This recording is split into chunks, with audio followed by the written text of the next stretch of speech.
All right, we're here, taking a break from the first season of Atlanta Homicide. Thank you, Entertainment Exchange, for inviting us. We're so blessed and glad to be here. I'm here with Lynn and Caesar. I know they are also glad to take a break. It was very interesting. I learned a lot, actually.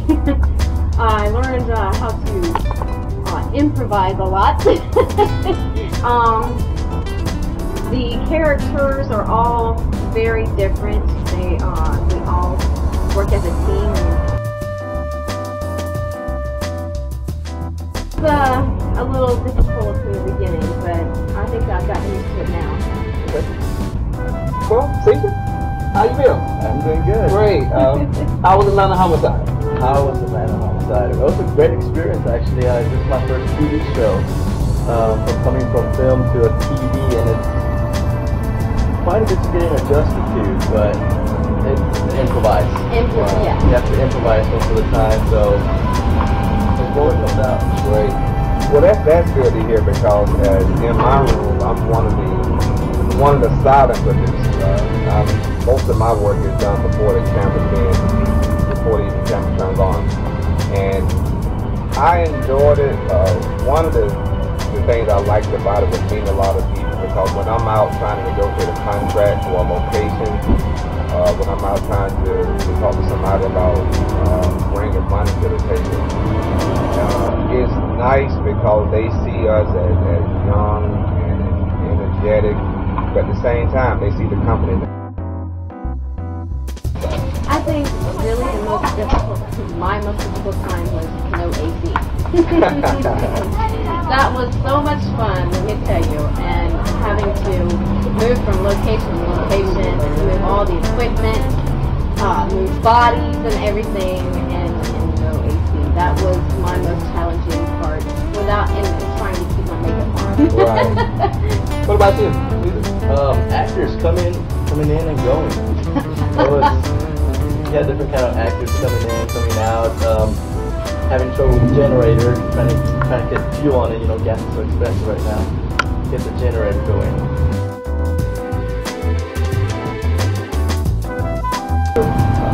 I get tons of headshots, and this could be some advice for them, but I get tons of headshots. And the first thing I look at is the quality of the picture. I look at what type of paper that particular person used.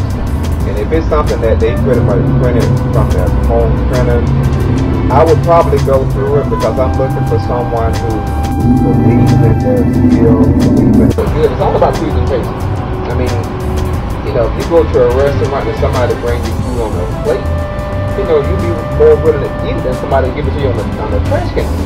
So a lot of times some of the headshots came in formats that just kind of wasn't conducive for us, but a lot of times we go for that. People do come and go, and we won't be able to save everybody, but I know the ones who really believe in Atlanta Homicide will stay up to the end. And right now we own nationwide on the Dish Network in Georgia. You should see, I will put a link out there to see what every state that we come on.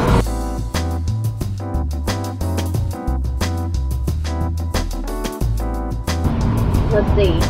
I started off, I went in to do a reading for Angel Simmons, the stripper that ends up getting murdered. So I was a little disappointed, because that was something I can't go back on if I'm dead. So, I went in, I did my reading, and I made the part. Well, we got called back the very next day for a complete rehearsal of the entire script. All roles had been cast. At this point, everyone knew who they were going to be playing. So I'm there, and we're doing the read through, and I get about halfway through, and the director and producer called me to a back room. I was a little apprehensive, I didn't know what was going on. I thought, wow, what am I doing wrong? So anyways, they were looking down at the floor, and they were like, well, I have a question for you. Okay, what am I doing wrong? Oh no, you're not doing anything wrong. And Tim just kind of looks at me and says, how would you feel about reading from a woman with a text everywhere? I said, what? Are you kidding?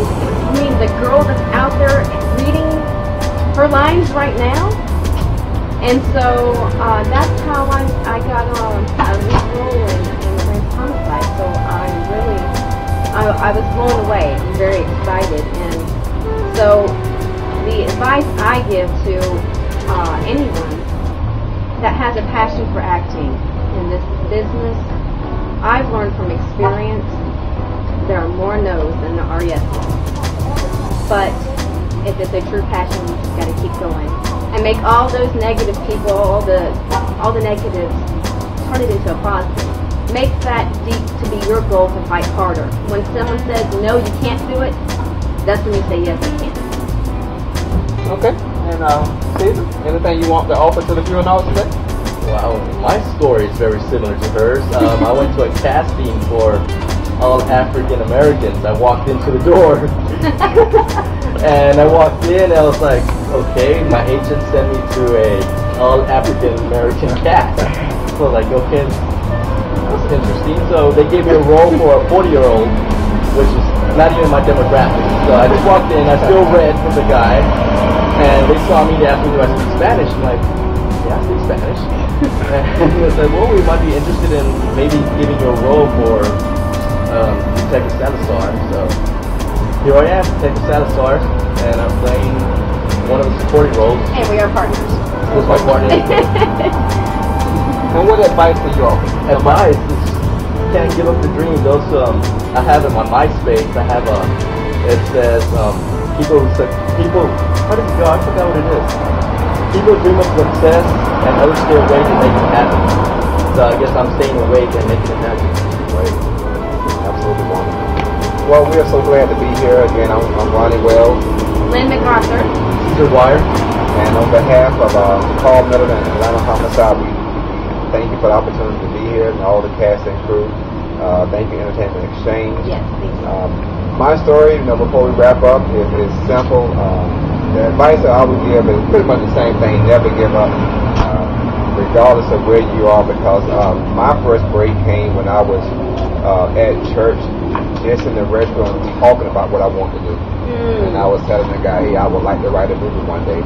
Had never done it, and a week later they got transferred to Ronnie Wells as a film producer, which I had never did anything.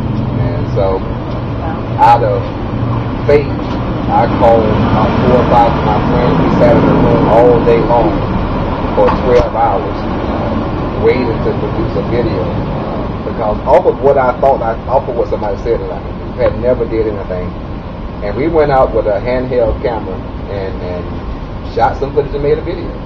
And after that, we got a call from a very well-known artist who said, I heard you were the producer. I said, well, yes, I mean, live, I've never done anything. Next thing I know, I'm shooting I went from a $35 music video to a $35,000 video. Wow. Another film company heard about it and said, I heard you produce films. And I'm like, well, I guess. Here now, I have never done anything. I'm just going off of what I think I can do and it's out there. And years later, here it is. I've done, I don't know, tons of videos, tons of films, tons of books. But it all started with just a thought. It was nothing but a thought. And once I communicated that, yeah, I would like to do it, resources came. And my advice is, whatever goal you have, whether you have the money, whether you have the skill, whether you have the talent, as long as you have belief, I think as soon as you just step out there and say, I believe I can do it, the resources will come, the money will come, and as you already told us, the parts will come. Yes. So never give up on the dream, and keep doing it.